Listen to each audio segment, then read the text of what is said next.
Never apologize, never surrender, just disappear. Those three instructions, delivered in that specific order, contain the complete operating system for how to handle every person and every situation that has been taking more from you than it has been returning. The apology you keep giving is the closure that keeps the dynamic alive. The surrender you keep offering is the concession that teaches the room your position is negotiable. And the staying, the relentless, exhausting, dignity-eroding staying in situations and relationships and environments that have demonstrated through consistent behavior that they do not deserve the energy of your continued presence is the single most expensive habit you carry. More expensive than any mistake you have ever made. More expensive than any opportunity you have ever missed. Because the staying is not a single cost. It is a recurring one. It charges you every day you remain. And the charge, accumulated across months and years of absorbing what you should have been walking away from, has produced the specific version of exhaustion that brought you to this video. Machiavelli understood this with the cold clarity of a man who had stayed too long in a system that did not deserve him and who paid the full price of the staying before he finally understood what the leaving would have saved him.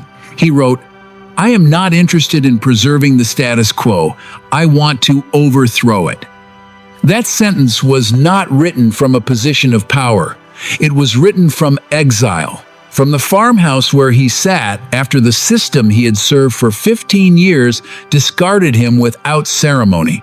And the overthrow he was describing was not political revolution. It was the personal revolution of a man who had finally decided that the apologizing was over, the surrendering was over, and the only move left was the quiet, total, architecturally sound removal of himself from the dynamic that had been consuming him. My friend, let me tell you what the staying has been building while you were too busy absorbing to notice.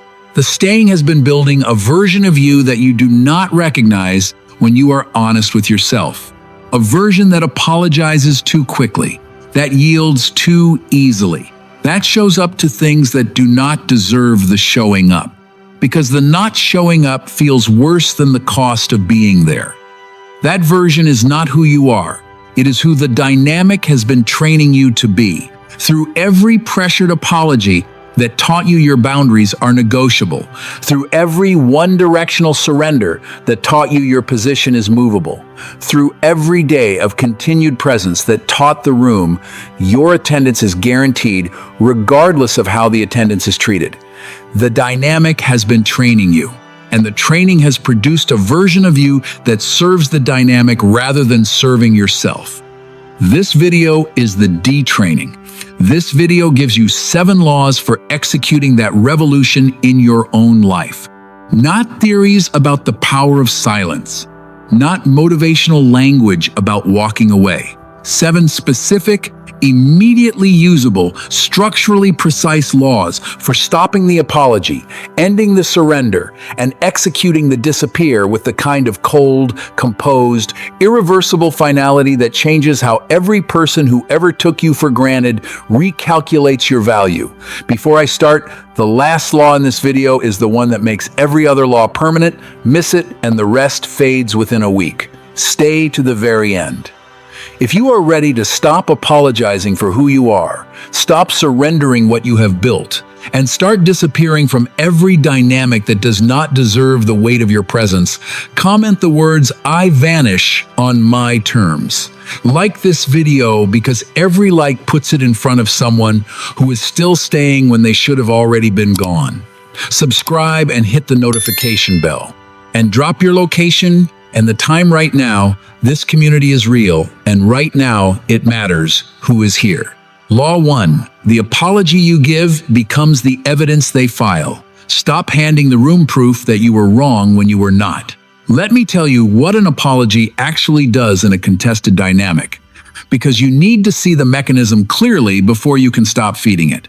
When you apologize genuinely, from a place of real remorse for something you actually did wrong, the apology serves its purpose. It repairs, it acknowledges, It demonstrates the specific quality of accountability that healthy relationships require. That kind of apology is not what this law is about. This law is about the other kind. The apology you give not because you were wrong, but because the pressure to apologize has become more uncomfortable than the cost of giving the apology. The apology that arrives not from genuine remorse, but from the specific exhaustion of being treated as though you are in the wrong, until the apologizing feels like the only way to make the treatment stop. Machiavelli wrote, "Men judge generally more by the eye than by the hand, because it belongs to everybody to see you, to few to come in touch with you." Apply this to the apology. The room does not evaluate whether your apology is genuine or pressured.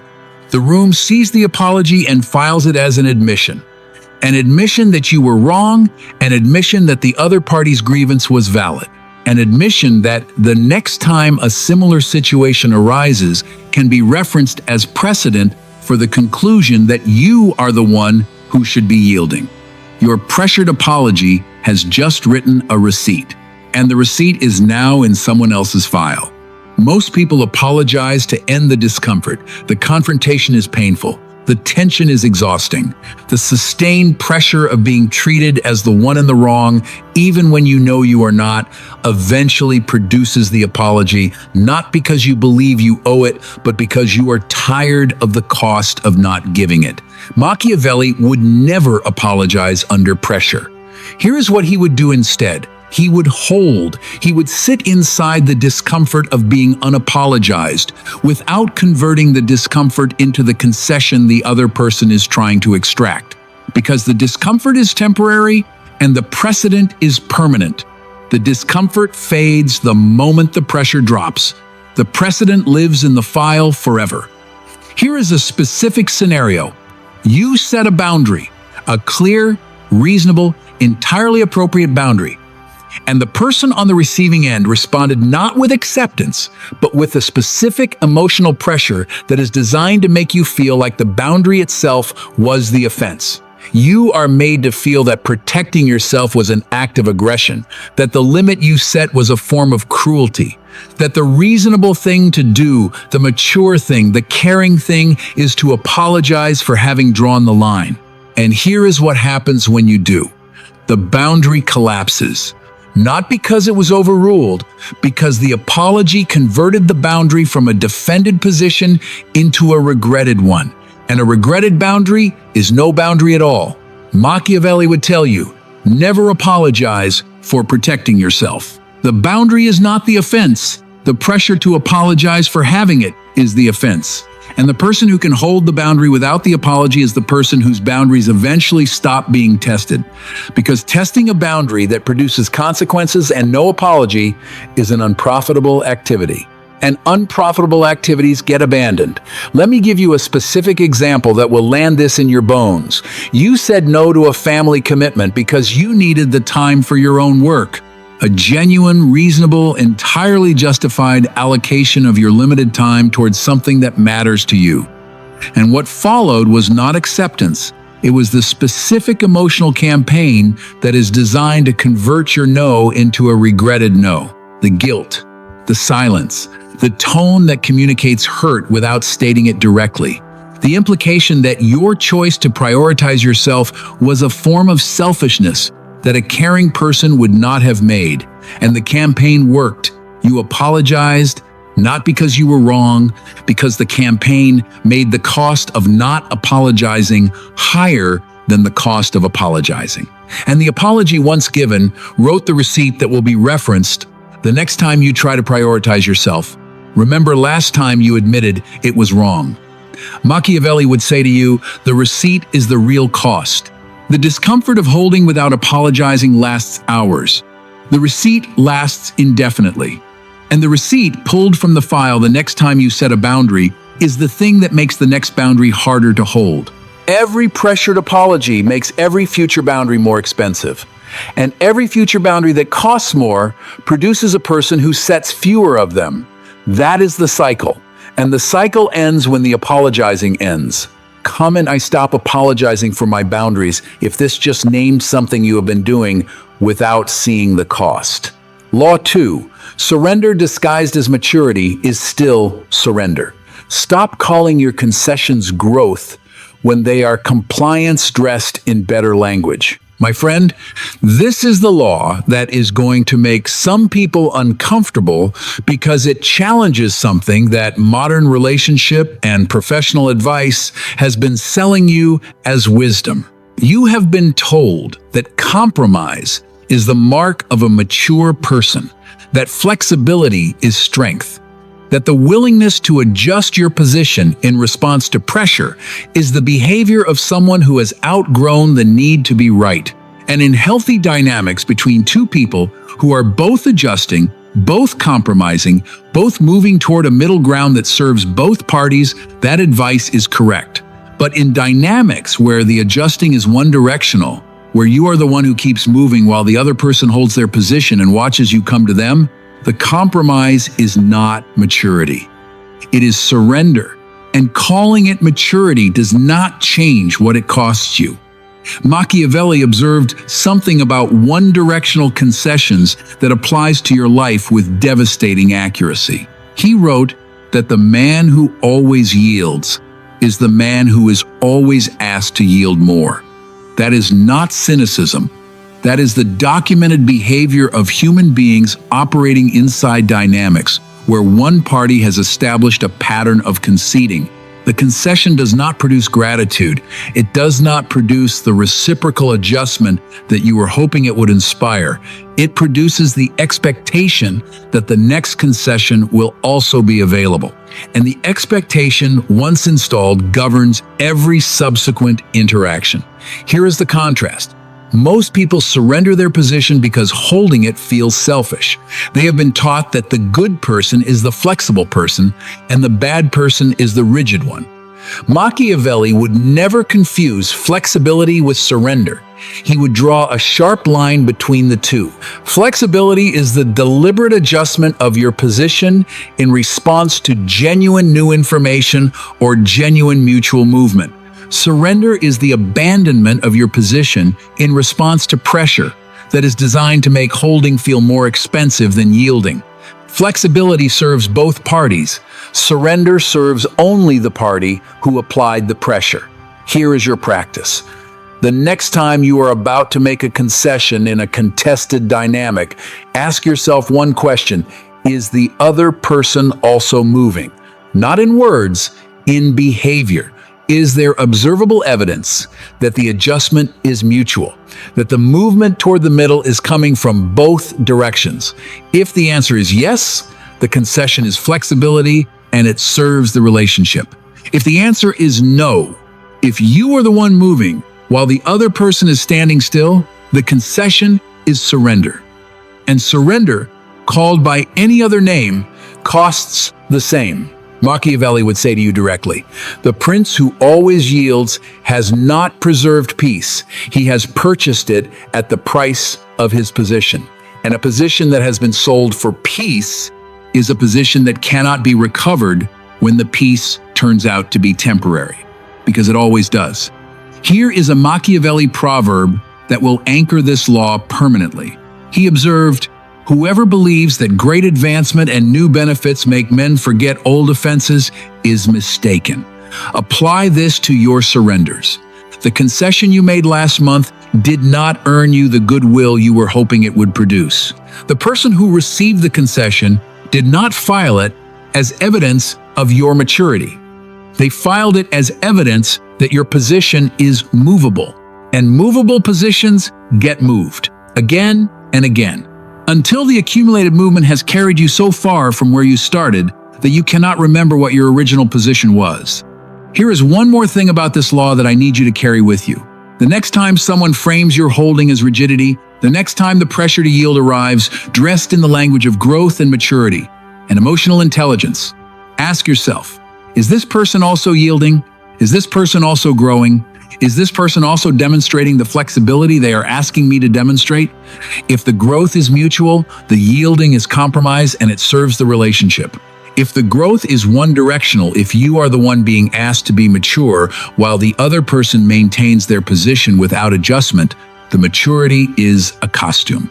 And underneath the costume is the same old surrender that has been costing you since long before it learned to call itself by a better name. Comment "I stop calling surrender maturity" if this just reframed a pattern you have been running under a kinder name than it deserves. Law 3. The strategic disappearance resets every dynamic that your constant presence was sustaining. Vanish long enough for the room to feel the weight of what it lost. Before I get into this law, let me tell you something about disappearing that separates the strategic vanish from the emotional walkout. The emotional walkout is reactive. It is produced by the same heated, pressured, unmanaged emotional state that produced the apologies and the surrenders this video has been correcting. The person who storms out, who leaves in a blaze of visible frustration, who makes the departure a performance rather than a position, that person has not disappeared. They have given the room the most dramatic version of their emotional state available, and they have left the room processing the drama rather than the absence. The strategic disappearance is different. It is composed, it is premeditated. It is the calm, deliberate, entirely non-dramatic removal of your presence from a dynamic that has been running on the fuel of your consistent availability. And the removal, because it arrives without explanation and without the emotional charge that the room was expecting, produces something that the dramatic walkout never could. Genuine confusion. Because the room had a script for the walkout. The room does not have a script for the calm, unexplained, completely undramatic absence of someone who was always there and now is not. Machiavelli wrote, "The more sand has escaped from the hourglass of our life, the clearer we should see through it." Apply this to the disappearance. The longer you have stayed in a dynamic that was costing you, the clearer you should see the cost. And the clearer you see the cost, the more composed the departure should be. Because composed departures are the departures that produce the recalculation. The room does not recalculate when you storm out. Storming out is a pattern the room has seen before. The room recalculates when you quietly, calmly, without ceremony, stop showing up. That absence, sustained, unexplained, entirely devoid of the emotional signature that would give the room something to work with, is the reset button that no conversation could ever press. Here is a specific practice. Identify one dynamic in your life where your constant presence has become so expected that the room has stopped valuing it. For 1 week, disappear from it. Not with an announcement, not with an explanation, simply be unavailable. Do not respond to the messages that used to get instant responses. Do not show up at the events that used to have your automatic attendance. Do not participate in the conversation that used to have your constant input. And watch what happens in the space that your absence creates. In most cases, the room will notice. The room will adjust. The room will begin the specific recalculation that your constant presence was preventing the recalculation of what your presence was actually worth, measured not by its continuous availability, but by the specific weight of what is missing now that it is gone. Machiavelli would tell you that the man who is always present has taught the room to take his presence for granted, and what is taken for granted is never valued at the level it deserves. Disappear, and let the disappearance teach the room the lesson that your presence never could. Let me tell you what happens inside the person you disappear from, because understanding the mechanism is what gives you the patience to hold the absence long enough for it to work. When you are constantly present, the other person's nervous system has categorized your presence as a given. A given does not generate attention. It does not generate appreciation. It does not generate the specific quality evaluation that comes from something whose availability is uncertain. Your constant presence has been providing all the benefits of your engagement without requiring the other person to do anything to maintain it. You were providing the warmth, the support, the attention, the emotional labor, and the other person was receiving it the way a person receives sunlight, automatically, without gratitude, without the specific awareness that the sunlight could stop. When you disappear, the sunlight stops.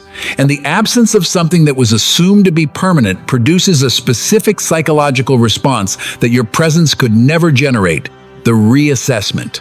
The other person's nervous system, which had categorized your presence as background, suddenly reclassifies it.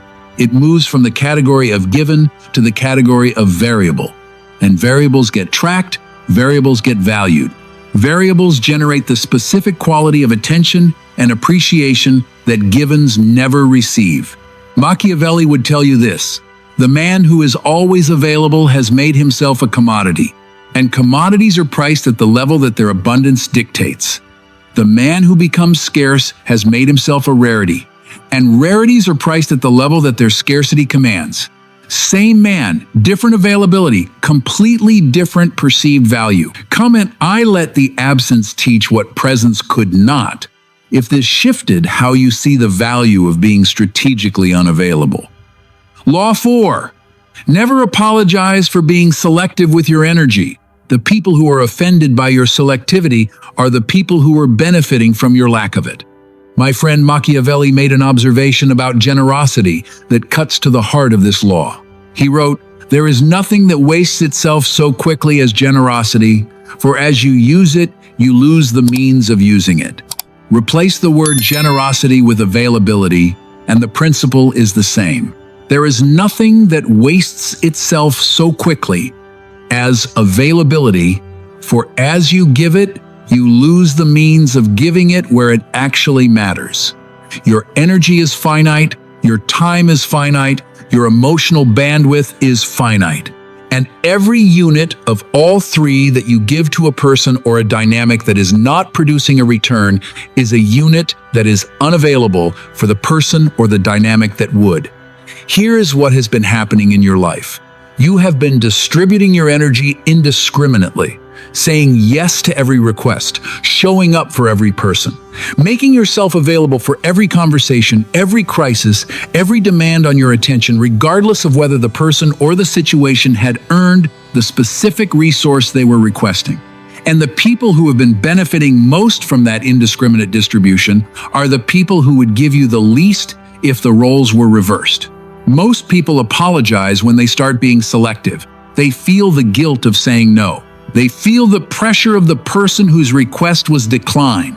They feel the specific social discomfort of being perceived as less generous, less available, less unconditionally accommodating than the version of themselves that was burning out, trying to be everything to everyone. Machiavelli would never apologize for selectivity. He would say very directly, the selectivity is not the problem. The lack of selectivity was the problem. The selectivity is the correction. And corrections do not require apologies. They require the composure to hold them while the people who benefited from the old pattern adjust to the new one. Here is the Machiavelli contrast. The person who apologizes for their selectivity has told the room that the selectivity is temporary, that the guilt will eventually override the boundary, that the old pattern of indiscriminate availability can be restored through sufficient pressure. The person who holds the selectivity without apology has told the room that the selectivity is permanent, that the new terms are the real terms, that the energy is now being allocated by decision rather than by default. Machiavelli observed, "A prince ought to take care that he never falls into contempt. And one of the ways contempt is produced is through the indiscriminate distribution of what should be held as valuable. Your energy is what should be held as valuable. And the indiscriminate distribution of it, the automatic yes, the reflexive availability, the default generosity that serves everyone except the person providing it, is the specific behavior that produces the contempt that Machiavelli warned against. Not because people are cruel, because people do not value what is freely given at the level they value what must be earned.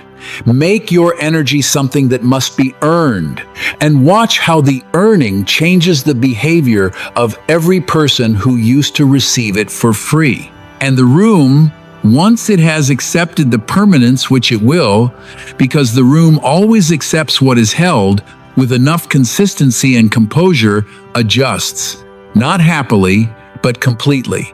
Let me give you something practical for this law. Starting this week, track every yes you give, not to suppress the giving, to evaluate it.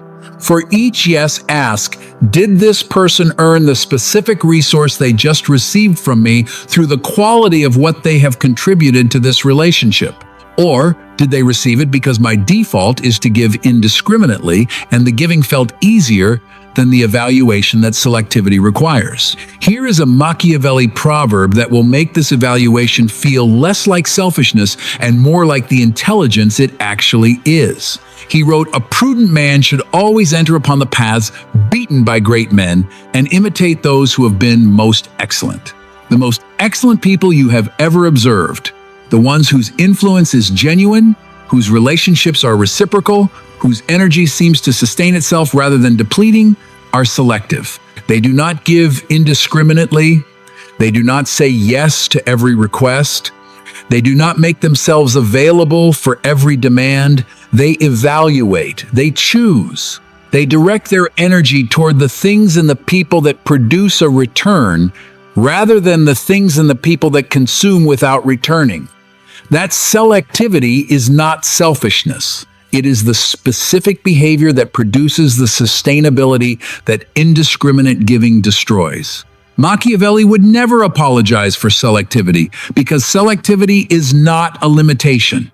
It is the most accurate expression of what genuine value looks like when it is being managed by someone who understands that unmanaged value gets consumed and managed value gets compounded. Comment, I owe no apology for being selective. Law 5. Never surrender your position to someone whose opinion you would not seek in the first place. Let me tell you why this law will save you more wasted energy than any other law in this video. You have been surrendering your position, your judgment, your assessment, your genuine reading of a situation to people whose perspective you would never voluntarily seek out. People whose track record does not warrant the weight their opinion carries in your decision-making. People whose criticism of your choices comes not from expertise or genuine care, but from the specific confidence that comes with never having been required to defend their own choices at the level they are requiring you to defend yours. Machiavelli observed, "The first method for estimating the intelligence of a ruler is to look at the men he has around him. Apply this to whose opinion you surrender to. The first method for estimating the quality of your decisions is to look at whose criticism you allow to change them. If you are changing your decisions based on the opinion of someone whose judgment you would not actively seek, someone you would not go to for advice, someone you would not consult before a significant decision, someone whose expertise and track record do not warrant the influence their words are having on your internal state, then you are surrendering your position to a source that does not deserve the concession." Most people surrender to loud opinions because the loudness creates the illusion of authority. Machiavelli would never confuse volume with expertise. He would evaluate the source before evaluating the content. He would ask, has this person earned the right to influence my position through the quality of their own judgment, the consistency of their own decisions, and the observable results of their own approach? If the answer is no, the opinion gets heard, acknowledged warmly, and set aside. Not argued with, set aside. Because arguing with an unqualified opinion gives the opinion a weight it has not earned. And weight once granted is difficult to revoke. Here is your practice. The next time criticism arrives that makes you consider changing your position, pause and ask one question. Would I go to this person for advice on this topic? If the answer is yes, the criticism is worth evaluating. If the answer is no, the criticism is noise. And noise, however loud, does not deserve the concession of your position. Halfway through this video, I want to be direct with you. If these 5 laws have been naming the specific patterns that have been costing you the pressured apologies, the one-directional surrenders, the absence of strategic disappearance, then you need laws 6 and 7 more than anything that came before. Subscribe right now. Hit the notification bell. Stay. Because laws 6 and 7 are where this shifts from understanding the pattern to breaking it permanently. The first 5 laws showed you what to stop doing. The final 2 show you the specific move that replaces the stopping with something active. The disappearance from arguments that were never going to produce resolution, and the permanent vanish from dynamics that were never going to produce the return your investment deserved. Those 2 moves are the ones that change your actual position, rather than just your understanding of it. Let me give you a specific scenario. You are in a professional setting, and a colleague whose work you do not respect and whose judgment you would never seek out offers unsolicited criticism of a decision you made. The criticism is delivered with confidence. It is delivered in front of other people. And the social pressure of the moment, the specific, felt, physically present pressure of being criticized publicly, creates the impulse to adjust, to accommodate, to show the room that you are the kind of person who takes feedback seriously by modifying your position in response to the criticism. Machiavelli would look at that impulse and name it for what it is: surrender to an unqualified source. The criticism arrived with confidence. But confidence is not competence. Volume is not authority. And the impulse to yield to a criticism simply because it was delivered loudly and publicly is the impulse that this law is designed to override. Here is the Machiavelli proverb that makes this law permanent. He observed, "There is no other way to guard yourself against flattery than by making men understand that telling you the truth will not offend you." Apply this in reverse. There is no other way to guard yourself against unqualified criticism than by making yourself understand that receiving it does not obligate you to act on it. The criticism was received, the source was evaluated. The source did not pass the evaluation. The criticism gets set aside, not argued with, set aside, and the position holds. Because the position was built on better judgment than the criticism that was aimed at it. Machiavelli would tell you this about whose opinions should move you. The advisor worth listening to is the advisor whose own decisions have produced the results that qualify them to evaluate yours. Everyone else is noise. And noise, however confident and however public, does not deserve the concession of your position. Comment, "I choose whose opinion moves me." Law 6, disappear from the argument. Let the argument starve without your participation, and watch how quickly it loses the energy your presence was providing. Machiavelli wrote, "Never attempt to win by force what can be won by deception." And I will add, never attempt to win by argument what can be won by absence. Because arguments are engines that run on participation. Both parties must be present for the argument to function. Both parties must be contributing the energy, the words, the defenses, the counter-arguments, the emotional fuel that keeps the engine running. Remove one party, and the engine stalls. The argument cannot continue as an argument. It becomes a monologue. And monologues without an audience lose their energy very quickly. Here is what you have been doing. Someone initiates an argument. You engage, you defend, you counter. You participate in the exchange with the genuine conviction that the quality of your argument will eventually produce the resolution that the argument seems to be seeking. And here is what has been happening instead. The argument has not been producing a resolution, it has been producing more argument. Because the argument was never designed to reach a resolution. It was designed to produce engagement, your engagement. And every unit of engagement you provided was a unit of fuel that kept the engine running. Most people stay in arguments because leaving feels like losing. Machiavelli would never stay in an argument that was not producing a resolution. Here is the contrast. He would evaluate the argument within the first 2 exchanges and ask, is this moving toward resolution or is this moving toward more argument?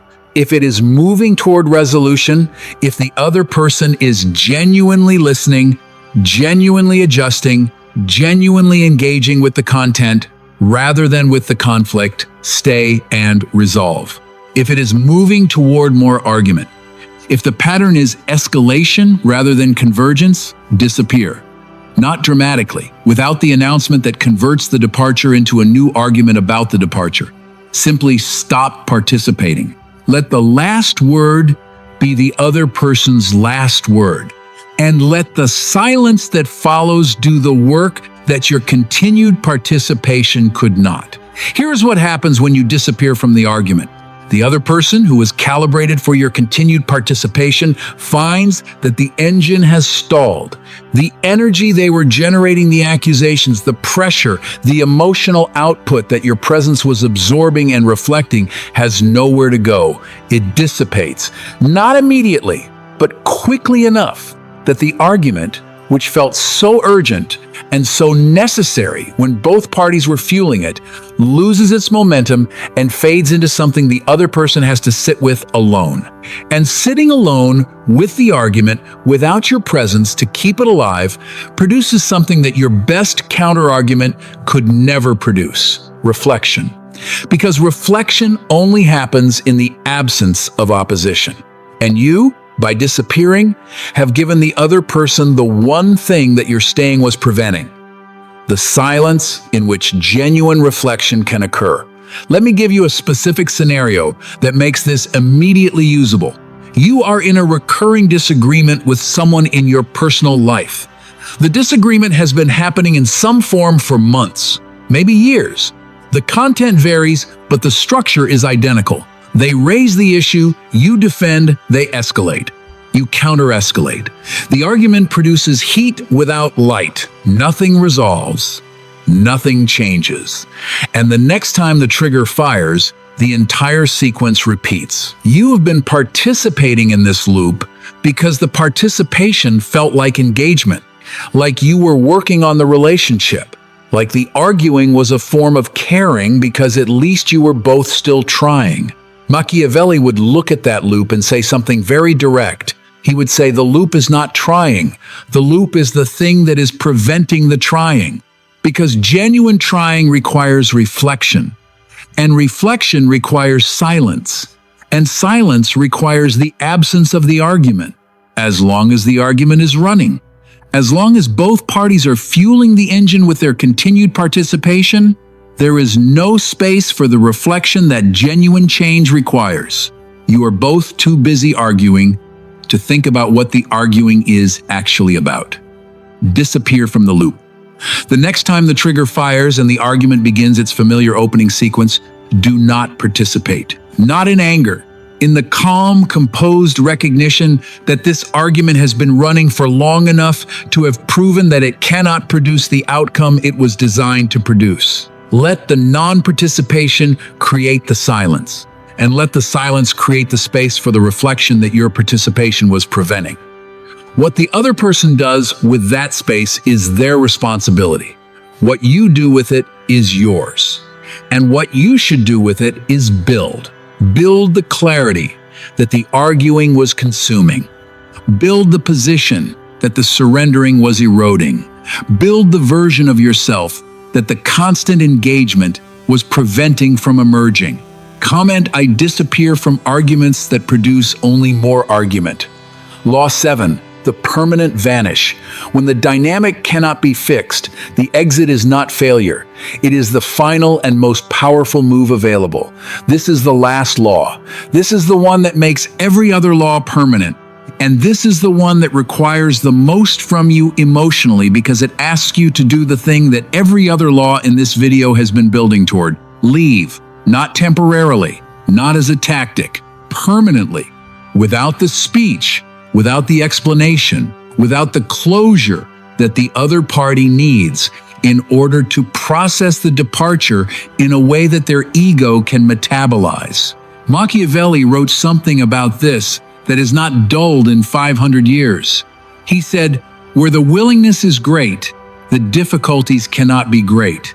That applies to every law in this video, but it applies most directly to this one. The difficulties of the permanent vanish are real. The pain of leaving something that mattered, that genuinely mattered, that occupied a central place in your emotional and professional life is not trivial. The loss is real, the grief is real. The specific quality of emptiness that follows the departure is not something this video can prevent you from feeling, but the willingness, the genuine, settled, non-negotiable willingness to accept the cost of the leaving because you have finally, clearly, honestly seen that the cost of the staying is higher, makes the difficulties manageable, not painless, manageable. Here is what the permanent vanish does that no other move can do. It removes the last piece of hope that the dynamic can continue in its current form. Not your hope, the other person's hope. As long as you are present, even at a distance, even with reduced engagement, even with the boundaries you have been setting and the selectivity you have been practicing, the other person holds the specific hope that the dynamic will return to its old form, that the old version of you, the apologizing, surrendering, constantly present, indiscriminately available version, will eventually resurface. That hope keeps them operating from the old playbook. It keeps them testing the boundaries because the testing has historically been effective. It keeps them applying the pressure because the pressure has historically produced the concession. Your presence, however modified, is the fuel that the hope runs on. The permanent vanish removes the fuel, and the hope without fuel eventually goes out, not immediately, over time, as the reality of the absence settles into the understanding that this departure is not a tactic, it is a conclusion. And conclusions reached through the quiet, composed, entirely unexplained removal of yourself from a dynamic that was consuming you are the kind that the other person cannot argue with, cannot negotiate around, and cannot wait out. Because there is nothing to wait for. You are gone, not in anger, not in pain, in the specific, cold, Machiavellian clarity of someone who has finally calculated the cost of the staying and decided that the cost of the leaving is cheaper. Machiavelli would tell you one final thing about this law. He wrote, all courses of action are risky, so prudence is not in avoiding danger, but in calculating which risk is less dangerous. The staying is a risk, the leaving is a risk. But the staying, the continued absorption of the dynamic that has been draining you, the sustained apology for the boundaries you should not have to apologize for, the ongoing surrender of the position you should never have yielded is the greater risk. Because the staying costs you daily and the leaving costs you once. Pay the price once, vanish, and let the vanish do the work that your presence was preventing. Let me tell you what happens on the other side of the permanent vanish, because the other side is the part that this video has been building toward. On the other side of the vanish is space. Not empty space, creative space. The specific, quiet, unfilled space that was not available while the dynamic was consuming the energy it required. And in that space, the space that the apologizing and the surrendering and the staying were preventing from existing, the real work begins. Not the work of the relationship, the work of the self. The work that Machiavelli did in his farmhouse. The work that every person who has ever left something that was consuming them has discovered waiting for them on the other side of the departure. Machiavelli wrote from exile, "When evening comes, I return home and go into my study. At the door, I take off my muddy clothes and I put on my royal and curial robes. Dressed in a more appropriate manner, I enter the ancient courts of ancient men." That description, the most beautiful passage Machiavelli ever wrote, is the description of what happens after the vanish. After the apologizing ends, after the surrendering stops, after the disappearance has created the space that the dynamic was consuming. What fills the space is the work that was waiting, the thinking that was deferred, the building that was postponed, the genuine, creative, life-defining labor that could not begin while the energy it required was being spent on the staying. That is what is waiting for you on the other side, not the emptiness you fear. The fullness you have not yet had the space to build. Vanish from what does not deserve you, and fill the space with what does. Comment, "I vanish permanently from what no longer deserves me," if this just gave you the final law that makes everything else in this video hold. My friend, let me close this out by returning to the 3 instructions that opened this video. Never apologize, because the pressured apology is the evidence that gets filed against you. Never surrender, because the one-directional concession teaches the room that your position is always available for purchase at the price of sufficient pressure. Just disappear, because the strategic vanish is the only move that resets the dynamic, recalculates your value, and communicates, without a single word, that the version of you that was available for the old terms is no longer in the building. Machiavelli spent his exile building the most important book about human behavior ever written. He did not write it from a position of victory. He wrote it from the specific clarity that comes only after the apologizing has stopped, the surrendering has ended, and the disappearing has created the space where the genuine work can finally begin. That clarity is available to you right now. Not next week, not when the situation improves, right now. In the decision to stop apologizing for the boundaries that protect you, in the decision to stop surrendering the position that defines you, and in the decision to disappear from every dynamic that has been consuming the energy that your own building requires. Never apologize, never surrender, just disappear.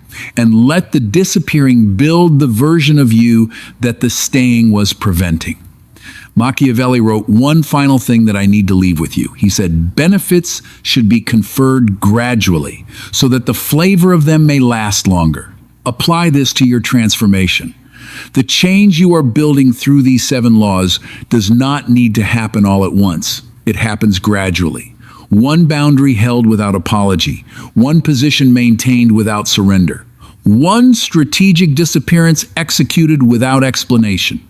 Each one is a benefit you are conferring on yourself, gradually, so that the flavor of each one, the specific, felt, physically present taste of what it feels like to hold rather than yield, to vanish rather than stay, to protect what is yours rather than surrendering it to pressure, lasts long enough to become permanent. The flavor is the motivation, and the motivation, sustained by the flavor of each individual act of self-reclamation, is what carries you through the 90 days of practice that convert these 7 laws from things you are trying into things you are. You have been apologizing long enough. You have been surrendering long enough. You have been staying long enough. The enough arrived before this video. This video is what comes after, like this video.